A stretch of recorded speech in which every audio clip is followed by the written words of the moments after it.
बिस्मिल्लाहिर्रहमानिर्रहीम। अस्सलाम वालेकुम डियर स्टूडेंट्स, क्या हाल चाल हैं आप सबके। मैं उम्मीद करता हूँ आप सब लोग ठीक ठाक होंगे। हमने सेकेंड ईयर बायोलॉजी का जो चैप्टर नंबर 20 है क्रोमोसोम्स एंड डीएनए वो स्टार्ट किया हुआ है। तो उसके मुख्तलिफ टॉपिक्स हम पढ़ चुके हैं। उसमें हमने क्रोमोसोम्स के बारे में पढ़ लिया है, डीएनए एज हेरिडिटी मटेरियल पढ़ लिया है, हमने टाइप्स ऑफ क्रोमोसोम के बारे में पढ़ लिया है, फिर हमने जो है वो डीएनए की कंपोजिशन के बारे में पढ़ लिया, केमिकल नेचर और वाटसन क्रिक मॉडल्स वगैरह। आज हमने पढ़ना है कि डीएनए की रेप्लिकेशन जब होती है, डीएनए की कॉपी जब बनती है सेल के अंदर, तो उसकी मेथडोलॉजी क्या है। आज हम मेथडोलॉजी नहीं पढ़ेंगे, लेकिन हम ये पढ़ेंगे कि उसकी रेप्लिकेशन के मुख्तलिफ साइंसदानों ने मुख्तलिफ अपने अपने हाइपोथेसिस दिए कि मॉडल दिए कैसे रेप्लिकेशन होती है। वो जो मुख्तलिफ मॉडल्स हैं वो हम डिस्कस करेंगे। फिर नेक्स्ट लेक्चर्स में हम बताएंगे कि एक्चुअल मॉडल कौन सा है और बाकी रिजेक्ट हो गए और किस बेस पे किस तरीक़ाकार से रेप्लिकेशन होती है। तो हम उसके ऊपर वन बाय वन मुख्तलिफ मॉडल्स को डिस्कस करेंगे कि रेप्लिकेशन में क्या प्रोसेस होता है, किस मॉडल के मुताबिक क्या तरीक़ाकार अपनाया जाता है। तो सबसे पहला मॉडल है सेमी कंजर्वेटिव मॉडल। हमने पढ़ा पिछले लेक्चर में वाटसन और किक मॉडल। तो वाटसन और किक मॉडल से पता चलता है कि डीएनए की जो कॉपी बनती है या जेनेटिक इन्फॉर्मेशन की जो कॉपी बनती है उसकी वजह कम्प्लीमेंटेरिटी है। कम्प्लीमेंटेरिटी का मतलब होता है कि एक डीएनए चूँकि डबल स्ट्रैंडेड है ना, तो डीएनए का एक स्ट्रैंड और उसका दूसरा स्ट्रैंड, इनकी आपस में कम्प्लीमेंटेरिटी है, इनकी आपस में मुताबिकत है। अगर आपको एक स्ट्रैंड के अंदर जो न्यूक्लियोटाइड लगे हुए हैं मुख्तलिफ, उनकी तरतीब का पता है, तो आप ऑटोमेटिकली उसके सामने वाला जो दूसरा स्ट्रैंड है उसके न्यूक्लियोटाइड्स का बता सकते हैं, क्योंकि जो न्यूक्लियोटाइड एक स्ट्रैंड में होते हैं उसी के मुताबिक नेक्स्ट स्ट्रैंड के न्यूक्लियोटाइड लगते हैं। तो इसे कहते हैं कम्प्लीमेंटेरिटी। तो सेमी कंजर्वेटिव मॉडल ये कहता है कि अगर डीएनए की रेप्लिकेशन करनी है तो जो ओरिजिनल डीएनए है उसके दोनों स्ट्रैंड्स को अलहदा कर दो। एक स्ट्रैंड अलहदा, जैसे ज़िप से हम ज़िप को खोलते हैं तो एक फ्रैगमेंट अलहदा हो जाता है ज़िप का, दूसरा फ्रैगमेंट अलहदा हो जाता है। तो वो भी यही कहते हैं सेमी कंजर्वेटिव मॉडल वाले कि डीएनए को खोला जाए, उसके दोनों स्ट्रैंड्स अलहदा हो जाएं। और दोनों स्ट्रैंड चूँकि अब अलहदा हो गए, अब उन दोनों स्ट्रैंड्स के मुताबिक हर स्ट्रैंड के साथ एक नया स्ट्रैंड बना दिया जाए। तो इससे क्या होगा कि एक डीएनए से दो डीएनए बन जाएंगे। लेकिन इसे सेमी कंजर्वेटिव क्यों कहते हैं?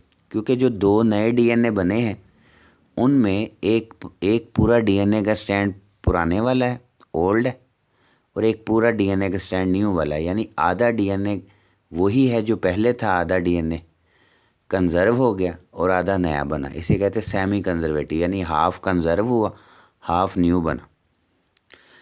यानी if one were to unzip the molecule, अगर हम डीएनए को अनजिप करते हैं, one would need only two, तो दोनों डीएनए स्ट्रैंड को अलहदा करने के बाद सिर्फ यही करना पड़ेगा कि एक डीएनए के न्यूक्लियोटाइड्स, एक स्ट्रैंड के न्यूक्लियोटाइड्स के अगले तरह, हमने पढ़ा था वो एरविन चारगफ का कानून के ए और टी बराबर होते हैं, जी और सी बराबर होते हैं। और वाटसन क्रिक मॉडल में हमने कहा था ए और टी का बॉन्ड बनते हैं, ए और टी के दरमियान दो हाइड्रोजन बॉन्ड और जी और सी के दरमियान तीन।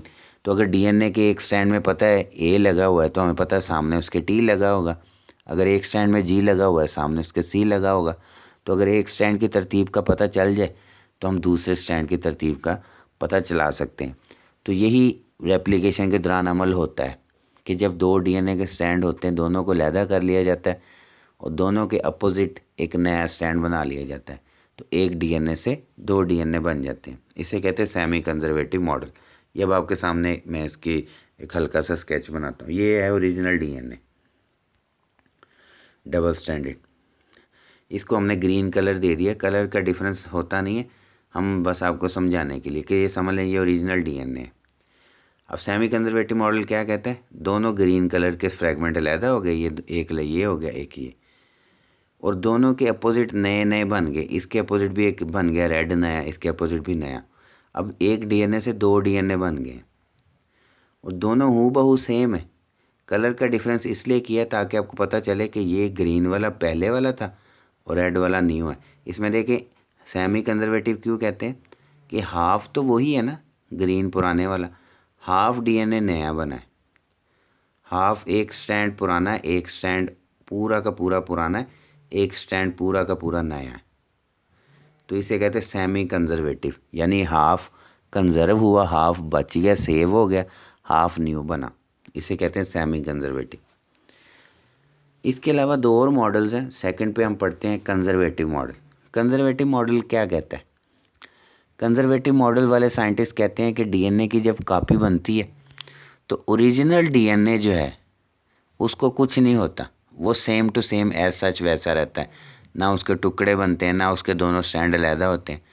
ये उसी तरह है, समझ लेंगे जैसे आप एक फ़ोटोकॉपी मशीन में आप कोई चीज़ कॉपी करवाने चाहते हैं तो आपका जो ओरिजिनल चीज़ है वो ओरिजिनल की ओरिजिनल रहती है, उसके मुताबिक एक नई कॉपी आपको मिल जाती है।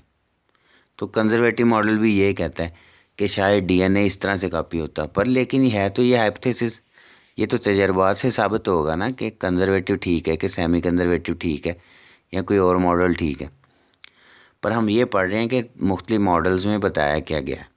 सेमी कंजर्वेटिव में बताया गया था कि दोनों स्टैंड अलहदा होते हैं, लेकिन कंजर्वेटिव में कहते हैं कि पेरेंटल डबल हेलिक्स यानी जो ओरिजिनल डीएनए है वुड रिमेन इंटैक्ट, वो वैसे का वैसा रहता है और उससे नए डीएनए की कॉपियाँ बनती हैं और वो मुकम्मल नया मालिक्यूल होता है। अब इसका स्केच देख लें कि ये ओरिजिनल डीएनए,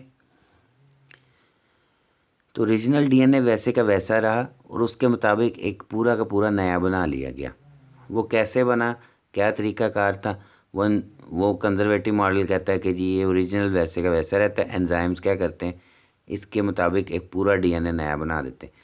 तो ये पूरा का पूरा डीएनए ओल्ड का ओल्ड जो वैसे का वैसा है उसके मुताबिक नया बना, इसे कहते हैं कंजर्व। ऑल द डीएनए जो ओल्ड वाला था वो कंजर्व हुआ और एक मुकम्मल डीएनए न्यू बना, इसे कहते हैं कंजर्वेटिव मॉडल।